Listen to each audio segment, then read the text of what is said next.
अस्सलाम वालेकुम। कुरान एक मुकम्मल ज़ाब्ता हयात है।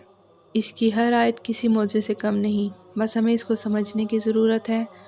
कुरान मजीद में 1000 से ज़्यादा आयत साइंस के मुतालिक गुफ्तगू करती हैं।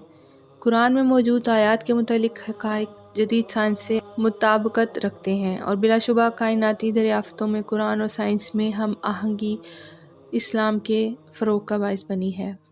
साइंस में कुरान नहीं, लेकिन कुरान में साइंस ज़रूर मौजूद है, क्योंकि मौजूदा साइंस ने मादा यानी सब्सटेंस का गहरा मुशाहिदा और इस पर गौर व फिक्र करके ज़ाहरी तौर पर हैरत अंगेज़ तरक्की की है। लेकिन इसके गुमराह कुन नज़रियात ने रूहानी और इखलाकी डिक्लाइन की परेशान कुन सूरत हाल पैदा कर रही है, जिससे ये ख़याल आम हो गया है कि मज़हब और साइंस अलग हैं। हालांकि नज़रियाती इख्तलाफ सिर्फ़ इस वजह से है कि साइंस नज़रियात आम करते वक्त खुदाई हिदायत यानी कुरान हकीम और सुन्नत से बेनियाज़ी बरती जाती है, जिसके नतीजे में लादीन फ़लसफ़ा इल्मी तरक्की के नाम पर सामने आता है। हालांकि ये अफ़कार और नज़रियात में आखिरी रहनुमा सिर्फ़ वही इलाही ही हो सकता है। यानी जिस दिमाग से आप सोच रहे हैं, साइंसी इजादात कर रहे हैं, वो किसका अता करदा है? ज़ाहिर है अल्लाह ताला का।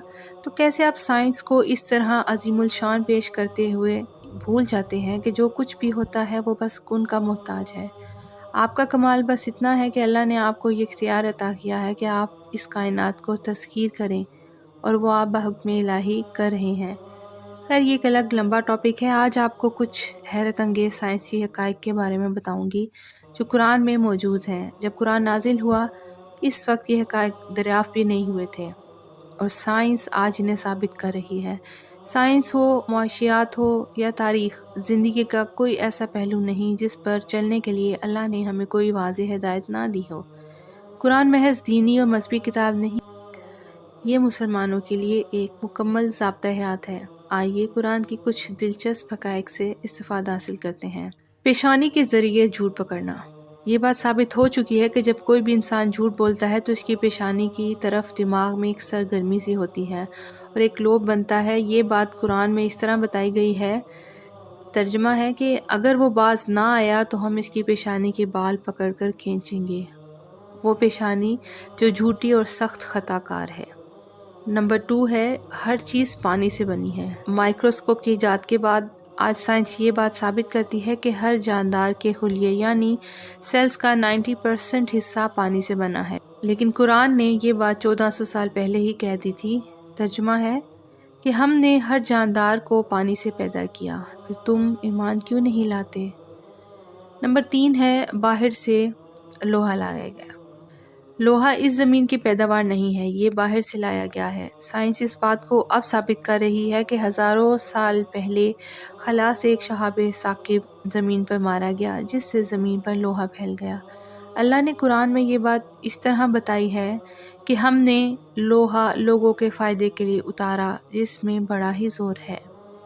आसमान महफूज छत। साइंस इस बात को साबित कर रही है कि आसमान हमारे दर्जा हरारत को कंट्रोल करता है। सूरज की ऐसी शुआएं जो ज़मीन के लिए नुकसानदेह हैं, आसमान पर मौजूद लेयर ऐसी नुकसानदेह शुआओं को रोक लेती है। जबकि कुरान में अल्लाह ताला इरशाद फरमाते हैं, और हमने आसमान को एक महफूज छत बना दिया, मगर ये इसकी निशानियों की तरफ तवज्जो नहीं करते। पहाड़ ज़मीन में मीखे हैं। ये पहाड़ ज़मीन को एक जगह जमाए हुए हैं। अगर ये ना हो तो ज़मीन इधर उधर डोलने लगे। इसकी जड़ें ज़मीन में हमारी सोच से भी ज़्यादा गहरी हैं। अल्लाह ताला इरशाद फरमाते हैं, क्या ये वाक़या नहीं कि हमने ज़मीन को फ़र्श बनाया और पहाड़ों को मीखों की तरह गाड़ दिया। कायनात बढ़ रही है, कायनात मुस्तकिल फैल रही है। ये बात 20वीं सदी में स्टीफन हॉकिंग नामी साइंसदान ने कही। इससे पहले दुनिया इस बात का तसव्वुर भी नहीं रखती थी, लेकिन अल्लाह ताला ने कुरान में 1400 साल पहले इरशाद फरमाया कि आसमान को हमने अपने हाथों से बनाया और बेशक हम इसमें वसअत देने वाले हैं। सूरज अपने मदार में हरकत करता है। 19वीं सदी तक दुनिया इस बात को मानती थी कि ये सूरज एक जगह रुका हुआ है, जबकि सियारे और ज़मीन इसके गिर्द गर्दिश करते हैं। लेकिन ये थ्योरी गलत साबित हुई। अब साइंस कहती है कि सूरज भी अपने मदार में गर्दिश कर रहा है, और ये बात कुरान ने पहले ही बता दी। और वो اللہ ہی ہے جس نے رات اور دن بنائے، سورج اور چاند کو پیدا کیا، سب ایک ایک فلک میں تیر رہے ہیں۔ درد کی وجہ، درد محسوس کرنے کی صلاحیت ہماری پوری جلد میں ہوتی ہے۔ یہ بات 19ویں صدی میں سائنس نے ثابت کی۔ اس سے پہلے سائنس کہتی تھی کہ درد دماغ کے ذریعے محسوس کیا جاتا ہے۔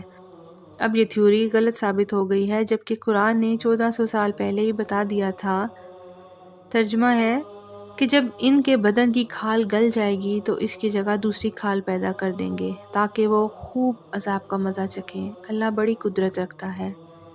تو جناب یہ چند مثالیں ہیں جو پیش کی ہیں۔ دنیا کی ہر کتاب کا ایک خاص دائرہ کار ہے اور وہ اپنے مخصوص دائرے سے ہٹ کر کوئی بات نہیں کہہ سکتی۔ یعنی اگر نباتات سے متعلق کوئی کتاب لکھی گئی ہے تو اس میں کیمسٹری نہیں ہے۔ اگر کوئی بک کیمسٹری سے بحث کرتی ہے تو اس میں علم نباتات کے بارے میں خاموشی ہے۔ گویا دنیا کی ہر کتاب ایک مخصوص اور محدود دائرہ کار رکھتی ہے، لیکن قرآن مجید کے اس فرمان کو کسی بھی کتاب، خواہ وہ باٹنی سے متعلق ہو یا اینیمل سائنس سے، کیمسٹری ہو، فزکس، ہر طرح کا موضوع بنایا جا سکتا ہے اور تحقیق کا کام بھی کیا جا سکتا ہے۔ تمام اقوام اور خصوصاً مسلمان قوم کے لیے مادی اور غیر مادی ترقی کا صرف اور صرف ایک ہی راستہ ہے، اس کے افراد تمام علوم حاصل کریں، مگر مرکزیت صرف قرآن مجید ہی کو حاصل ہو۔ اللہ حافظ۔